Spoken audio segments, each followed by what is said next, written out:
Les deux voies de la clairvoyance, quatrième et dernière conférence d'Ornard, 20 septembre 1915.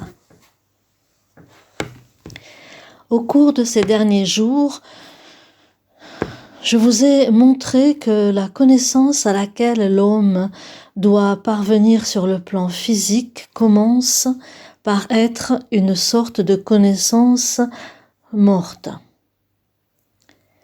Par rapport à ce que nous devons appeler la connaissance du monde supérieur, elle se comporte en effet comme la mort par rapport au vivant.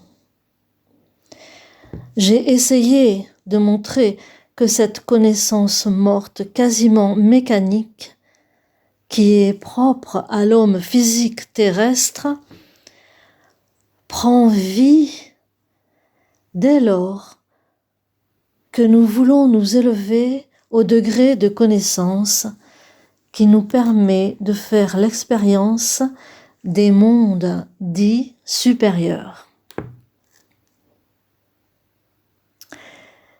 Une connaissance morte, en réalité, la connaissance terrestre, même celle du monde physique, ne l'a pas toujours été autant qu'elle l'est devenue aujourd'hui. Cette connaissance n'est morte que depuis un certain moment, et vous connaissez tous l'époque où cela s'est passé. À d'anciennes époques de l'évolution terrestre, avant l'événement du Golgotha, même la connaissance terrestre courante était plus vivante. Comme je vous l'ai souvent expliqué, les hommes vivaient encore avec l'héritage d'une antique connaissance supérieure qui se mêlait à la connaissance ordinaire. Vous pouvez retrouver cela dans les multiples documents philosophiques et religieux de l'humanité. Dans la Bible, dans l'Ancien Testament par exemple, il est toujours question des rêves ou des inspirations des prophètes. Il s'agit d'un retour à la connaissance vivante par un moyen naturel. L'héritage de l'antique sagesse atavique, venue de l'ancienne lune, n'était pas encore éteint. Il a disparu au moment du mystère du Golgotha. Je vous prie de comprendre cette dernière phrase de façon juste, car si l'un d'entre vous allait la colporter n'importe où en racontant que, selon moi, le mystère du Golgotha aurait effacé l'ancienne connaissance atavique, ce serait exactement le contraire de ce que j'ai dit. Cette connaissance a disparu au moment du mystère du Golgotha du fait du cours naturel de l'évolution de l'humanité. Et le mystère du Golgotha est venu compenser ce qui s'est peu à peu perdu. Celui-ci a apporté la vie dans l'âme humaine, mais d'un autre côté. Si bien qu'on se trouve aujourd'hui devant le fait suivant. En remontant à d'anciennes traditions, on trouve toutes sortes de connaissances scientifiques, et ceci déjà bien avant le mystère du Golgotha, mais les anciens ne croyaient pas détenir ainsi des connaissances importantes qui auraient concerné ce qu'il y a de plus élevé. Ils pensaient que ce genre de connaissances s'appliquait plutôt à des choses secondaires. Tout ce qui avait une certaine importance, tout ce qui se rapportait au monde suprasensible. Les anciens le faisaient remonter à une antique sagesse qui avait été originellement donnée à l'humanité sous forme de révélation. Vous trouvez cela exprimé dans un de nos 4 drames mystères. On pensait que ce bien s'était transmis de génération en génération dans les écoles de sagesse.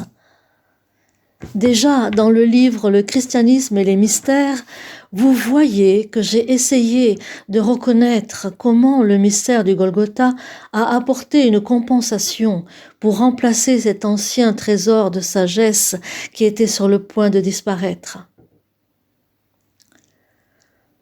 Sur le Golgotha, le mystère antique est devenu fait historique.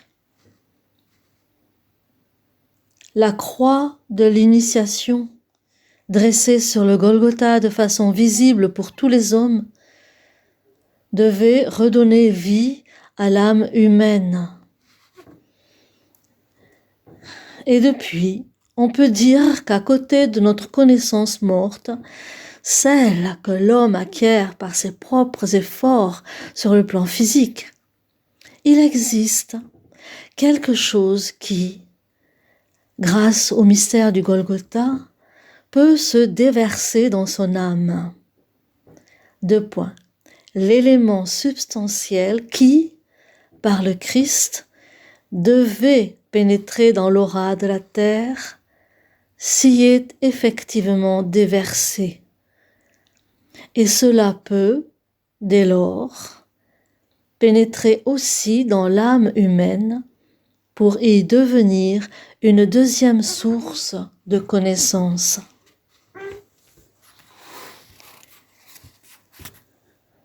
Quand on considère les choses du point de vue de la science de l'esprit, on voit que la connaissance physique, celle que l'on peut acquérir sur Terre, est certes une connaissance morte, mais on voit aussi que la vie la pénètre quand l'homme laisse ce que le mystère du Golgotha peut lui donner féconder cette connaissance.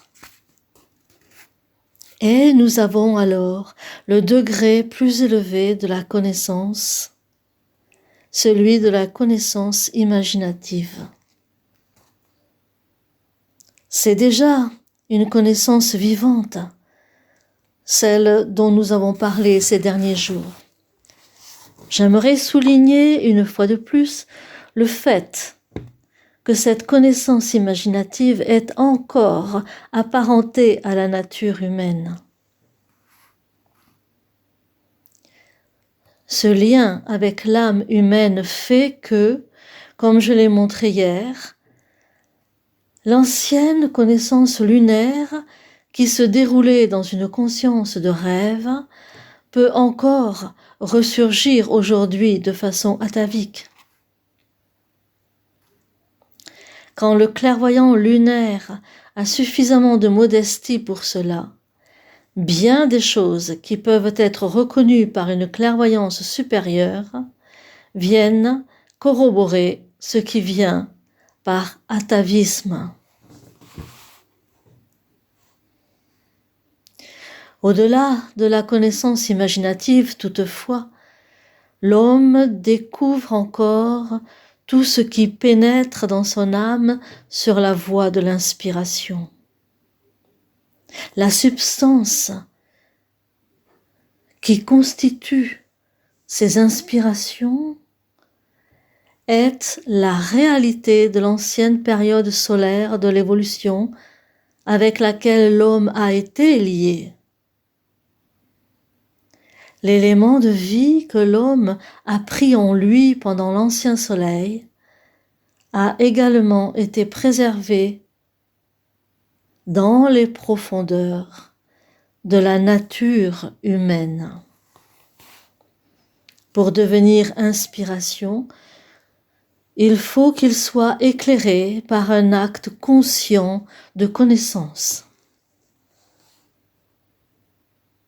Hier, j'ai montré comment l'art authentique implique une remontée inconsciente de ces réalités de l'ancien soleil que l'homme a gardé en lui comme un bien.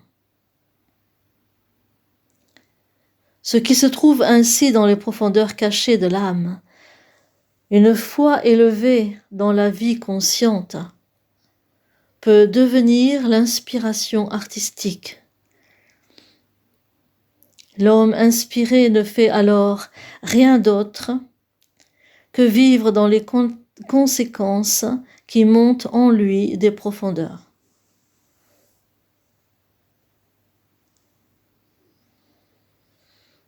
L'homme inspiré ne fait alors rien d'autre que vivre dans les conséquences qui montent en lui des profondeurs. Il ne vit pas dans les causes. Quand la pensée reste plongée sous le seuil de la conscience, nous l'avons vu, elle est très différente de la pensée que nous avons quand nous avons un souvenir et qu'une pensée subconsciente remonte dans notre conscience. Il faut souligner à présent que ce qui vit en réalité dans les profondeurs de l'âme de l'artiste est encore bien plus différent, radicalement différent même, de ce qui surgit ensuite dans sa conscience quand il a une inspiration. Mais si l'on veut vraiment comprendre ce qu'est l'inspiration, il faut surtout prendre en compte le fait que, pour celui dont elle s'approche, il n'y a plus de différence entre ce qui vit dans son âme, sa pensée, son vécu intérieur et une loi naturelle objective. Il éprouve la loi naturelle comme lui appartenant au même titre que ce qu'il sent vivre à l'intérieur de lui dans son âme. Lorsque celui qui accède à l'inspiration prend une décision, lorsqu'il agit à partir d'un motif quelconque, il se soumet à certaines normes qu'il porte en lui.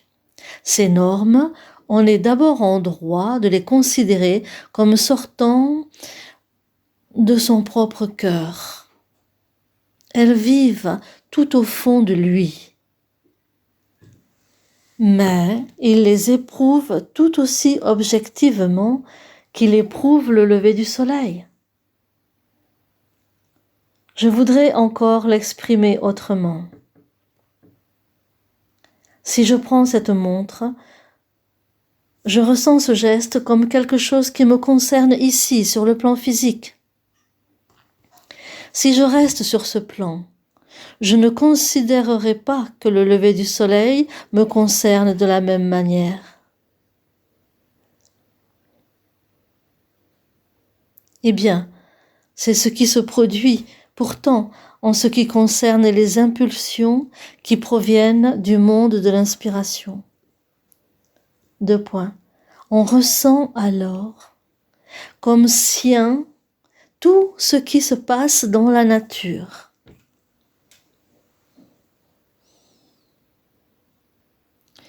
L'intérêt de l'homme s'étend vraiment sur tout ce qui se produit dans la nature.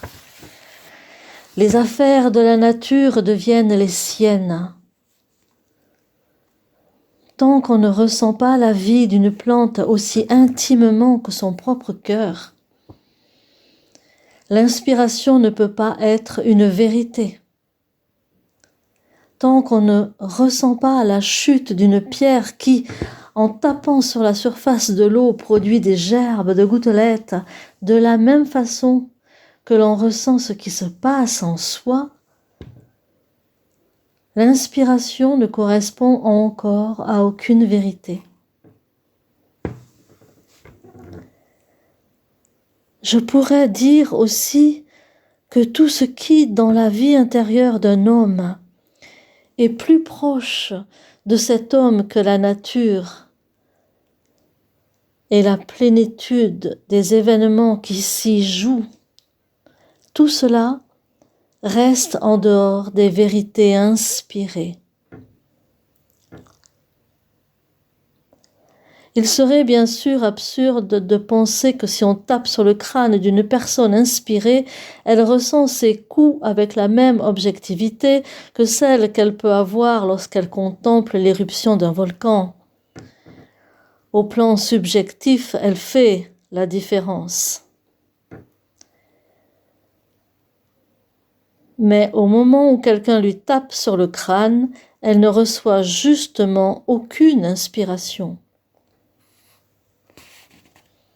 Par contre, pour tout ce qui est du domaine de l'inspiration, son intérêt s'étend à toute la nature. Dans le cycle de conférences que j'ai fait à La Haye, j'ai déjà montré que la première chose à faire pour élargir la connaissance est d'élargir son intérêt.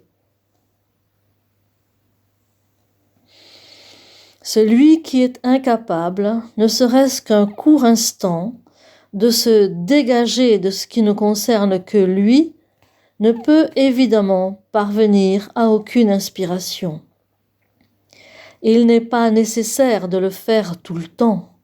Au contraire, on fera bien de tenir ses intérêts personnels soigneusement séparés de ce qui doit être l'objet de l'inspiration.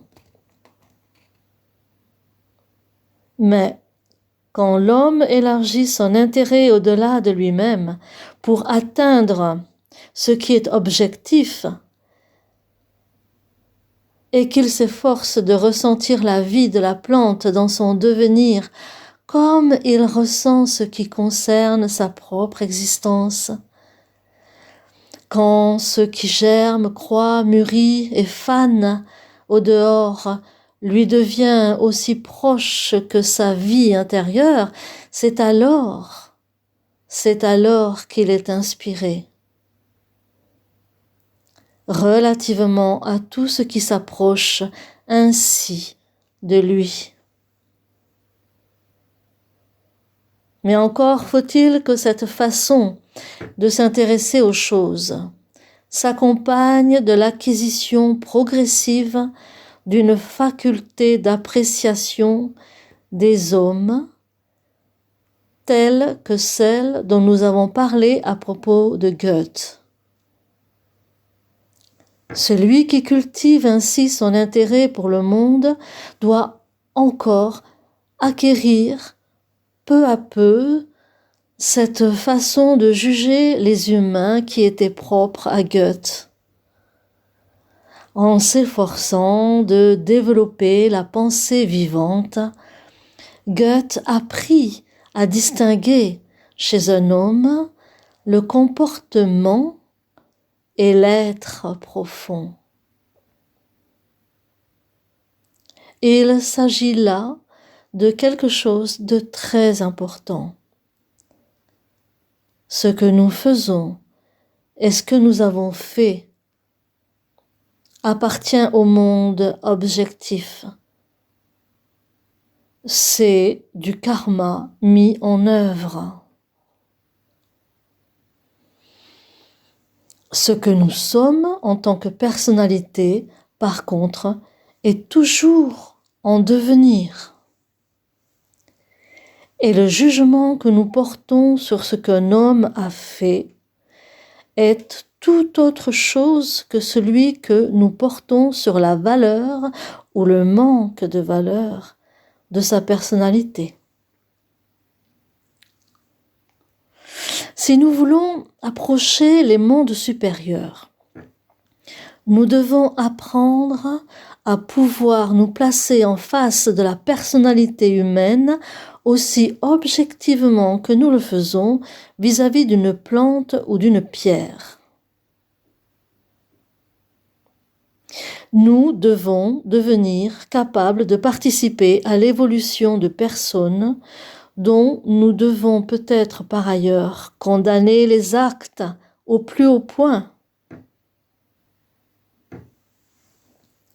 Pour pouvoir établir une relation juste avec les mondes supérieurs, il faut pouvoir séparer l'être humain de ses actes, séparer l'être humain même de son karma.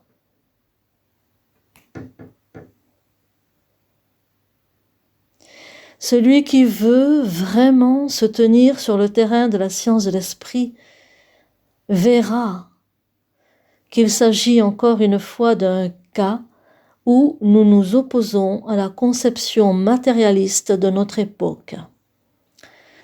Celle-ci a en effet de plus en plus tendance à réduire la personnalité d'un homme à un jugement sur ses actes. Vous n'avez qu'à voir comment, dans le domaine de la jurisprudence, lorsque quelqu'un a commis tel ou tel acte, on affirme qu'il ne faut pas se contenter de juger cet acte, mais qu'il faut aussi observer la nature humaine, prendre en considération la vie psychique de la personne concernée, s'interroger sur ce qui l'a amené à commettre cette action, si c'est quelqu'un de valable ou au contraire de médiocre, etc.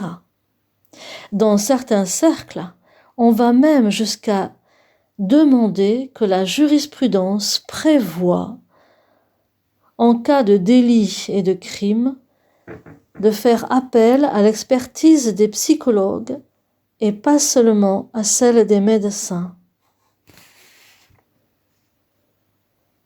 Il y a pourtant beaucoup de présomptions à juger l'être humain lui-même au lieu de juger ses actes qui, seuls, concernent la vie extérieure.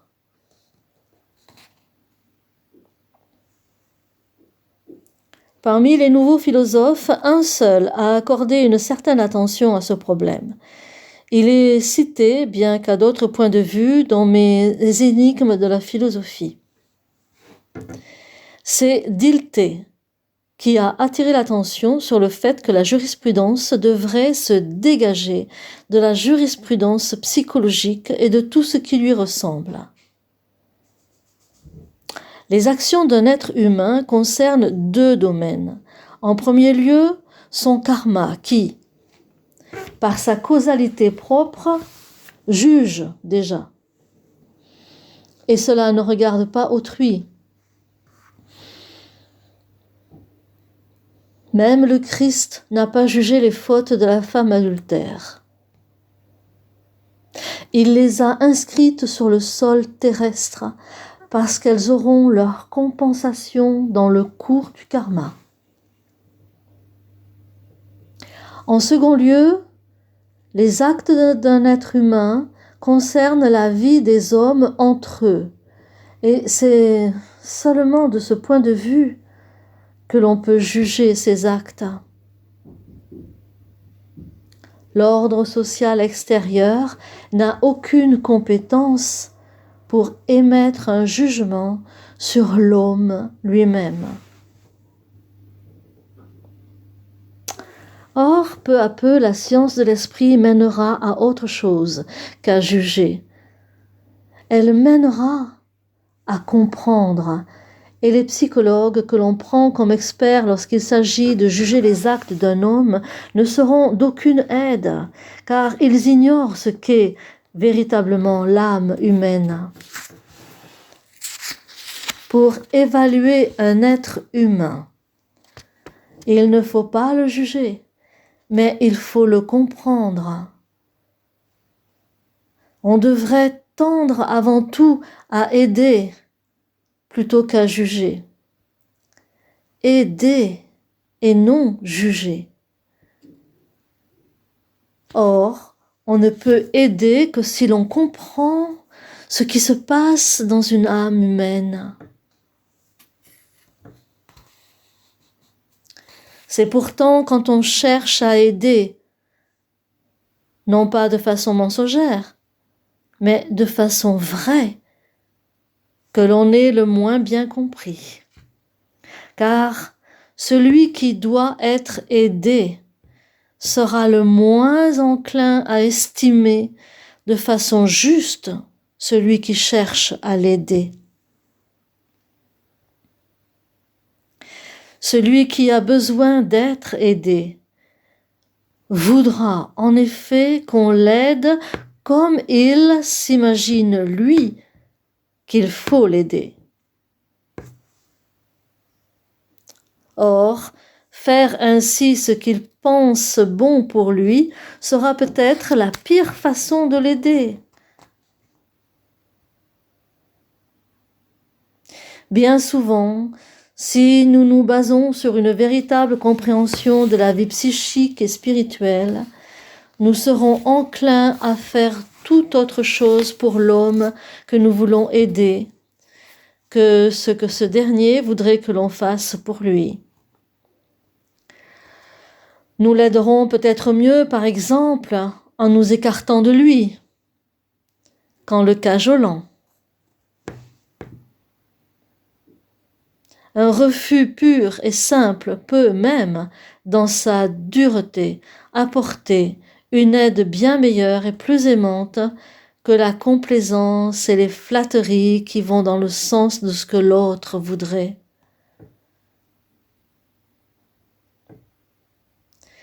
Dans certaines circonstances, celui qui traite quelqu'un sans indulgence lui témoigne plus d'amour que celui qui lui cède tout.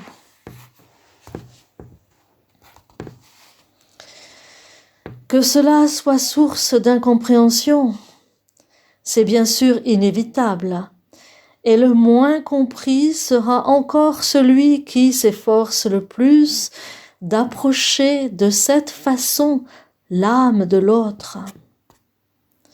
Mais l'essentiel, quelle que soit la situation, c'est de chercher à comprendre et non de juger.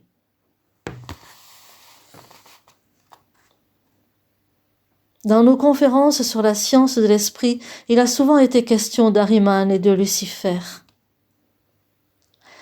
Après nos récents exposés, vous pouvez mieux comprendre comment la nature humaine peut être plus ou moins fortement sous l'emprise d'Ahriman ou de Lucifer. Car la vie n'est au fond qu'un mouvement pendulaire qui oscille entre des impulsions ahrimaniennes et des impulsions lucifériennes. L'être universel cherche sans cesse la position d'équilibre et la vie consiste précisément dans le maintien de cet équilibre. Or, on peut faire deux choses très différentes et je vous invite à bien saisir cette différence. Quand on voit quelqu'un agir, on peut estimer que son acte est plutôt de nature ahrimanienne ou luciférienne, et on peut juger cet homme d'après cette opinion. Mais on peut faire autre chose. Si l'on a reconnu que son acte est de nature ahrimanienne ou luciférienne, on peut alors essayer, à partir de là, de comprendre cet homme. Il y a, entre ces deux jugements, la plus grande différence qui se puisse concevoir. Quand on se rend compte, en effet, qu'il y a chez un homme un élément ahrimanien ou luciférien, on ne devrait jamais poser ce jugement d'un autre point de vue que celui que l'on prend pour constater qu'une plante quelconque fait des fleurs rouges ou des fleurs bleues. Le jugement Ahriman ou Lucifer vive dans l'homme doit être de même nature. Si nous voulons connaître la plante, qu'elle soit rouge ou bleue, nous devons exclure de notre avis tout jugement de valeur. Et nous devons faire de même quand nous nous représentons qu'un quelconque élément ahrimanien ou luciférien existe chez tel ou tel homme.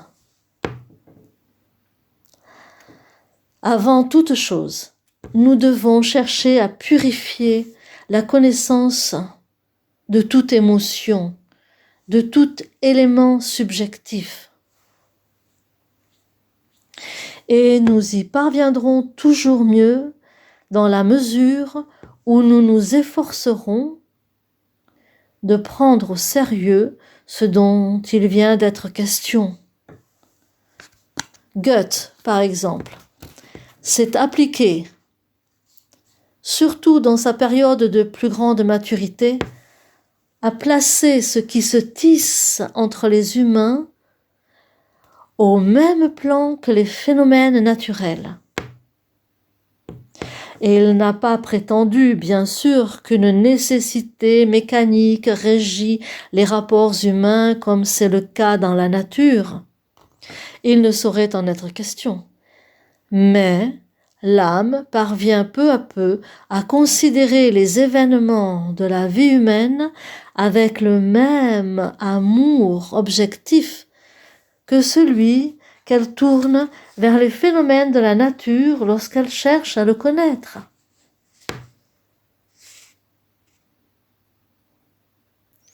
De là, cette tolérance intérieure qui naît de la connaissance elle-même.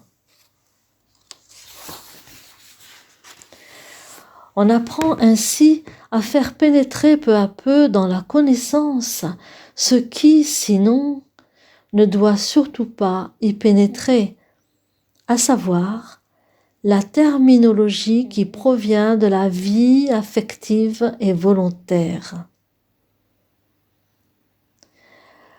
Quand je vous ai présenté ce qu'est la psychanalyse, nous avons dû terminer nos propos le dernier jour par un terme qui la condamne. Mais nous avons d'abord démontré que cela découle de la chose elle-même. Comment avons-nous pu en venir à une telle opinion ? Il est permis à présent d'exprimer quelque chose de subjectif. Pourquoi ai-je pu me permettre d'énoncer un jugement apparemment aussi subjectif à propos de la psychanalyse ? Parce que je me suis d'abord efforcé de l'étudier comme je le fais quand quelque chose m'est particulièrement agréable et sympathique. Ce que j'exprime là est subjectif, mais peut-être est-ce ainsi que les choses seront le plus facilement compréhensibles. Il s'agit d'aller vers l'une ou l'autre chose avec le même amour objectif. Et c'est cet amour objectif que nous devons nous efforcer d'atteindre.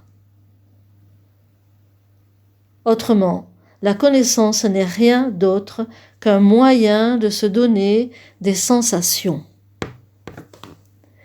Nous n'y cherchons que ce qui nous est agréable. Or, celui qui, dans la connaissance, ne cherche que ce qui lui plaît, n'obtient jamais la moindre connaissance.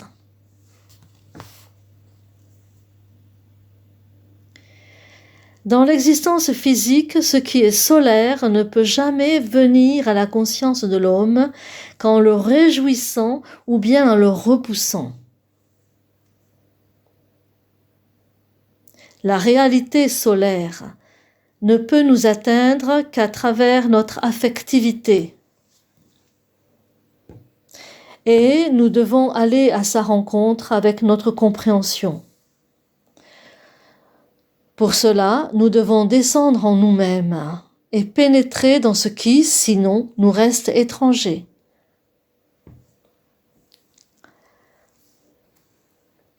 La réalité lunaire, nous l'avons vu, est apparentée à l'homme, mais la réalité solaire ne l'est plus. Et si nous voulons approcher cette réalité solaire de l'inspiration, nous devons amener notre compréhension dans des régions où, d'habitude, nous n'entrons pas. Pour que nous puissions parvenir à une véritable connaissance des mondes supérieurs, c'est toute la disposition de notre vie intérieure qui doit se préparer. Sans cette disposition, nous ne pénétrerons pas dans les mondes supérieurs. Je ne vous parle pas maintenant d'y entrer par la clairvoyance, mais déjà par la simple compréhension. Or, on ne peut pas comprendre ce qui est raconté dans la science de l'occulte si on veut rester dans la disposition intérieure avec laquelle on reçoit des idées qui nous laissent extérieurement indifférents, comme par exemple les mathématiques ou quelque chose de ce genre. On ne peut le saisir que si l'on commence par préparer son cœur. Celui qui voudrait assimiler les connaissances inspirées avec la compréhension qu'il a habituellement du plan physique ressemble à quelqu'un qui penserait pouvoir, avec son corps physique, se faufiler dans une plante et se maintenir dans la vie de cette plante. Voilà pourquoi, depuis toujours, on a essayé de préparer les hommes avant de leur communiquer des connaissances sur les mondes supérieurs. Il fallait les préparer lentement, afin qu'ils soient intérieurement disposés pour que cette connaissance agisse de façon juste sur leur cœur. Cette façon bien particulière dont il faut s'approcher des mondes supérieurs demande une certaine tension de l'âme, une cohésion des forces intérieures. Elle implique que l'on ne soit pas étonné de devoir faire un effort pour se placer de façon juste vis-à-vis des connaissances des mondes supérieurs. Voilà pourquoi l'homme doit créer un contrepoids, un véritable contrepoids, qui agira dans son âme en appuyant, pour ainsi dire, sur l'autre plateau de la balance. Et nous allons examiner la chose plus précisément. Si l'on veut vraiment appréhender les mondes spirituels, et même simplement l'enseignement qui est donné à partir de ces mondes, il faut donc faire des efforts intérieurs. On ne peut pas suivre une conférence qui traite des mondes spirituels si on n'écoute que distraitement, si l'âme ne fait pas un effort. Quand on se donne vraiment du mal pour comprendre ce qui est dit au sujet du monde spirituel, on ressent alors qu'il faut se donner de la peine. Il n'y a pas à s'en étonner. On ne doit pas dire « oui, cela me fatigue » parce qu'il est naturel que cela fatigue. Mais quand on se fatigue ainsi, du moins tant qu'on est un homme terrestre, cela entraîne un renforcement de l'égoïsme. En effet, plus l'homme se ressent en lui-même, plus il devient égoïste. Prenez le cas le plus habituel. Tant qu'on reste en bonne santé, on n'est pas égoïste en ce qui concerne son corps physique. Mais dès l'instant où l'on tombe malade et où l'on souffre, on le devient. C'est tout naturel. Il est tout simplement absurde d'exiger du malade qu'il ne soit pas égoïste par rapport à son mal. Et si quelqu'un vient nous dire qu'il est malade, mais qu'il accepte sa maladie en s'oubliant lui-même, il ne s'agit évidemment que d'une façon superficielle et mensongère de parler pour enjoliver les choses. Or, il en va de même lorsqu'on fait les efforts qui sont nécessaires pour s'ouvrir un accès au monde supérieur. On accroît son égoïsme. Il ne faut pas se faire d'illusions et, si l'on veut pénétrer dans ce monde, il faut regarder la vérité en face et se dire « Tu te développes en fortifiant ton égoïsme parce que tu dois ressentir tous ces efforts que tu fais. J'aimerais comparer ces efforts à une forme d'activité artistique particulière que l'on trouve notamment chez notre ami Christian Morgenstern. Sa façon d'écrire, je l'ai souvent fait remarquer, était différente de celle d'autres poètes. Quand il se liait à quelque chose de sérieux, il le faisait autrement, de sorte qu'il atteignait un bien plus haut degré dans le domaine des choses graves. C'est pourquoi il avait besoin d'un contrepoids, comme dans ce chant du gibet, ouvrez les guillemets. Une belette, dans sa retraite discrète, procédait à sa toilette. Vous y voyez raison quelqu'une? Jean de la Lune me l'a confié magnanime. Cet animal dégourdi ne le faisait que pour la rime.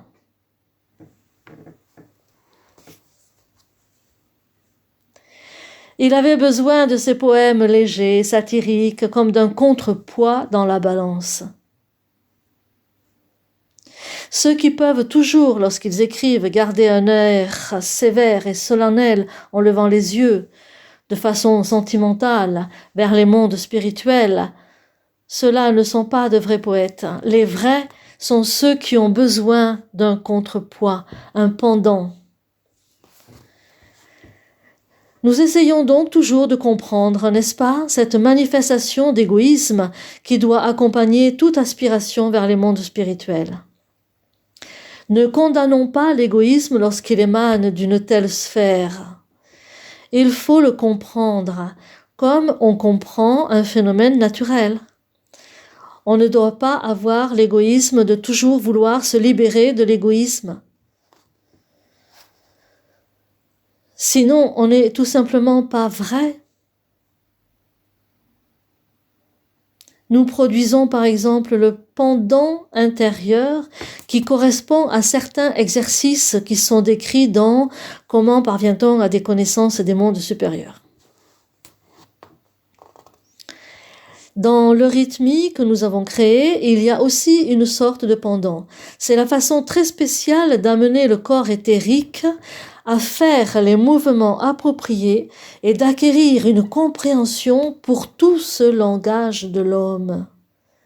Le rythme aidera notamment les jeunes à s'accoutumer au spirituel de façon toute naturelle. À cette occasion, soulignons que celui qui veut trouver un rapport juste avec les mondes spirituels devrait surtout rechercher l'humour.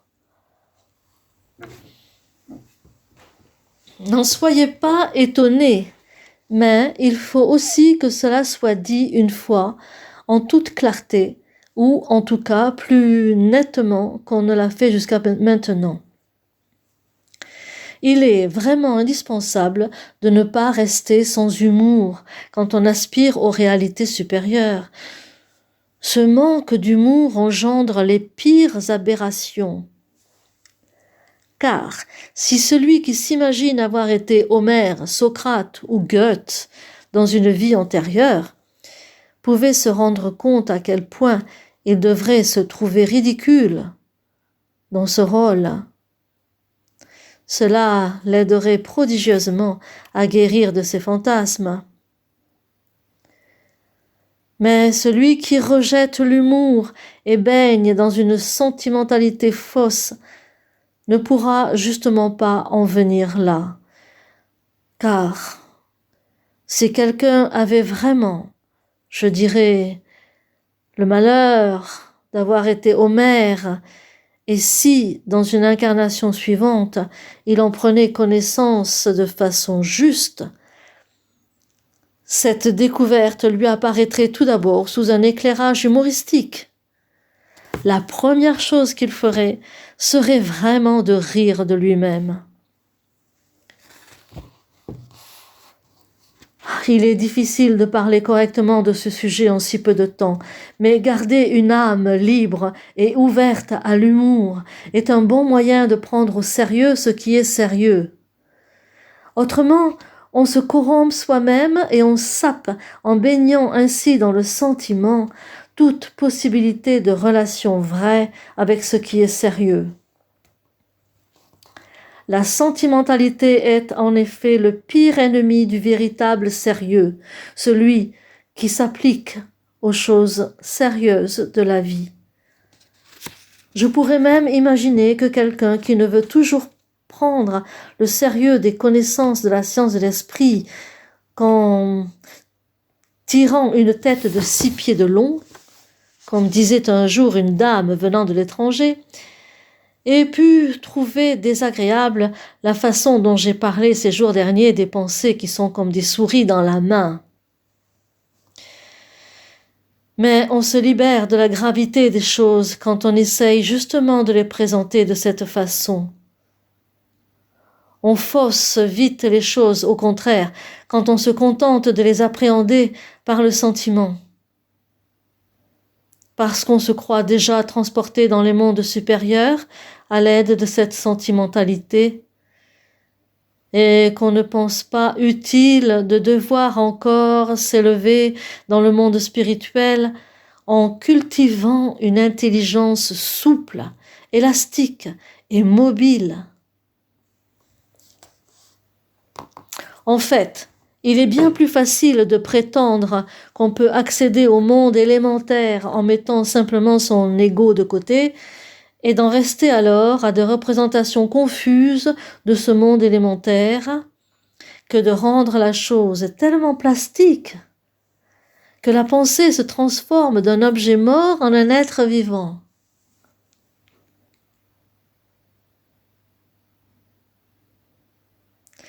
Cet art de caractériser les choses en les présentant sous une forme évocatrice, voilà ce à quoi il faut s'efforcer de parvenir. Nous devons peu à peu nous exercer à nous élever dans les mondes spirituels sans aucune sentimentalité. Le sérieux viendra bien. La fatigue résulte des efforts que l'on fait pour travailler la science de l'esprit.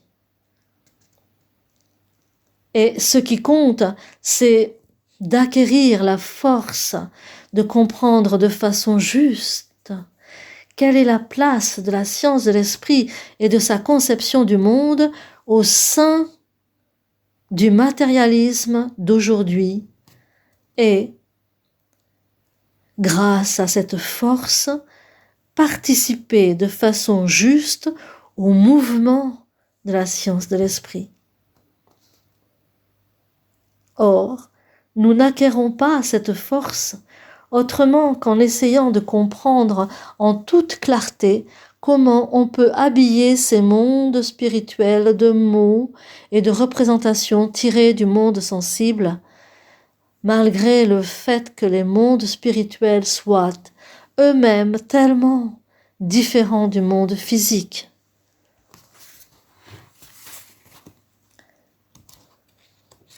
L'inspiration porte sur des réalités intérieures de la nature humaine qui sont l'héritage de l'ancienne évolution solaire.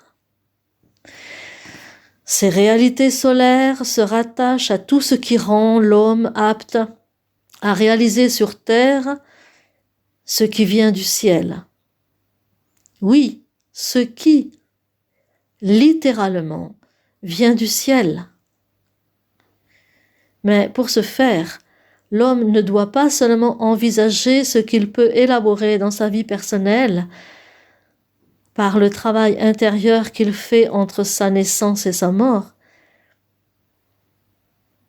Il doit aussi envisager ce qu'il vit dans les profondeurs cachées de son âme, du fait que les mondes divins collaborent à son organisme.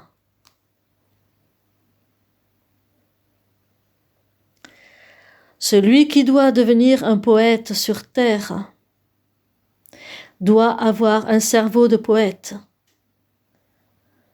Autrement dit, il faut que son cerveau soit préparé pour cela dans le monde spirituel. Celui qui doit être peintre doit avoir un cerveau de peintre.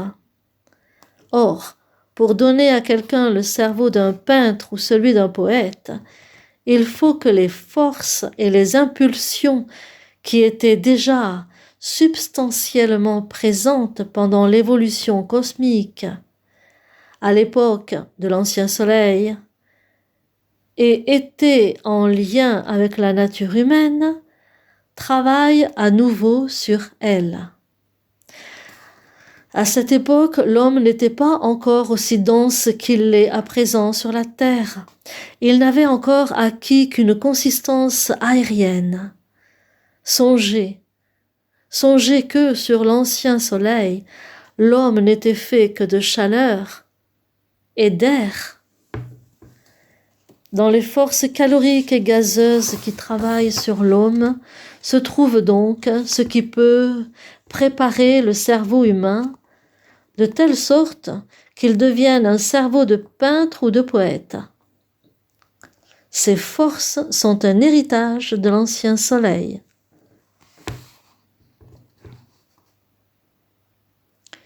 En considérant ainsi ce que l'on peut observer dans l'homme, ce qui, sortant du microcosme, entre dans le macrocosme,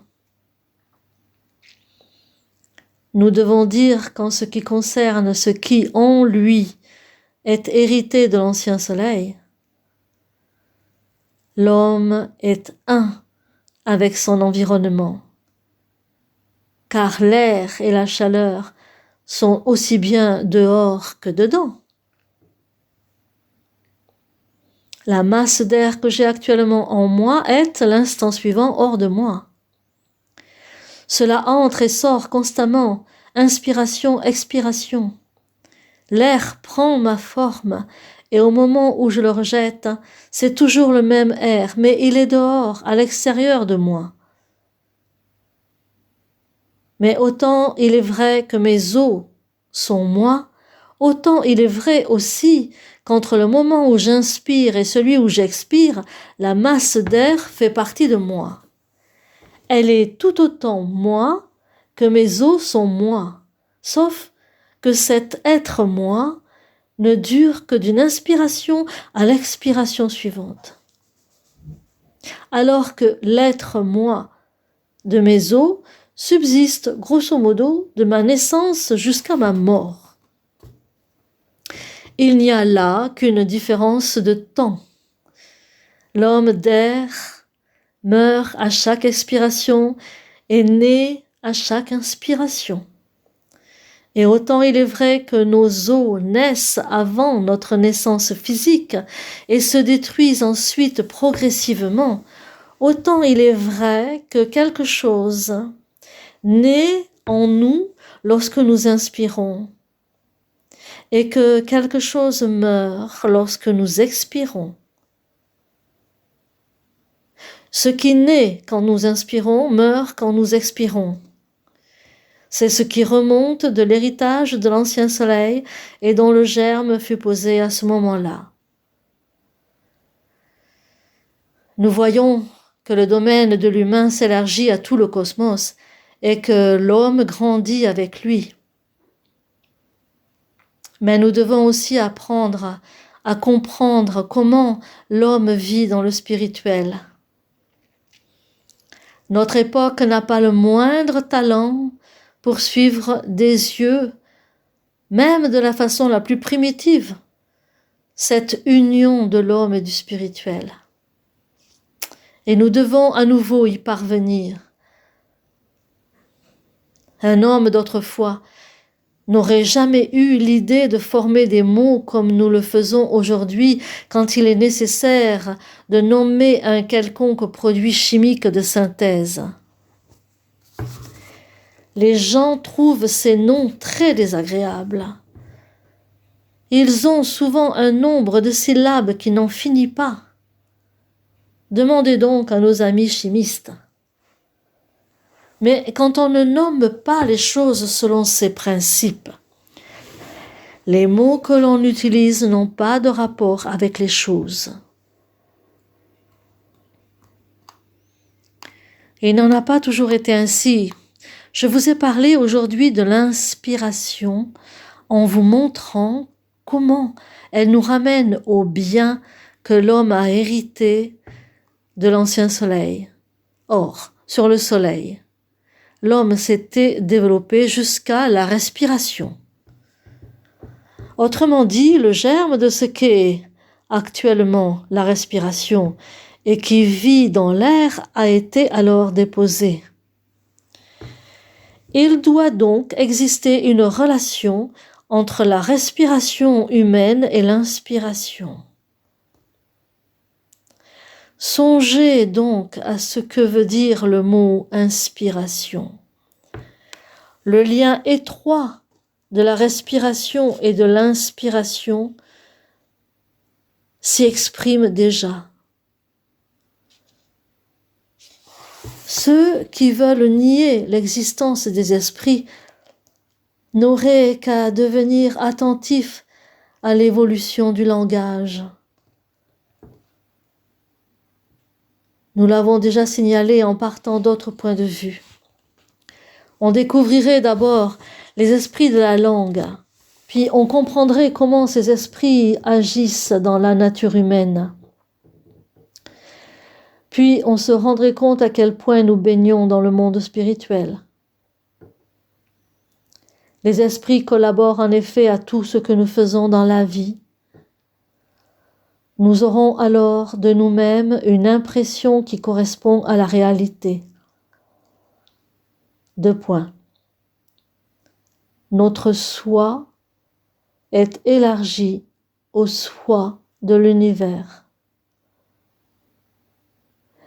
Nous ressentirons ce qui est encore de la théorie et c'est le chemin pour entrer vraiment dans le monde spirituel. Nous devons entrer en profondeur dans ces choses, jusque dans les détails, et nous efforcer de les prendre au sérieux, surtout en ce qui concerne la relation de l'homme avec les mondes spirituels, et ceci même dans les circonstances les plus simples. C'est ce que j'aimerais vous recommander pour conclure ces conférences qui devaient montrer comment, d'un certain point de vue, il existe en l'homme un courant descendant et un courant ascendant, et comment l'homme se trouve lui-même dans ces 2 courants. Et quand Faust ouvre le livre et prononce les mots, 2 points, ouvrez les guillemets, force du ciel monte, descende, vois les seaux d'or, qu'elles se tendent.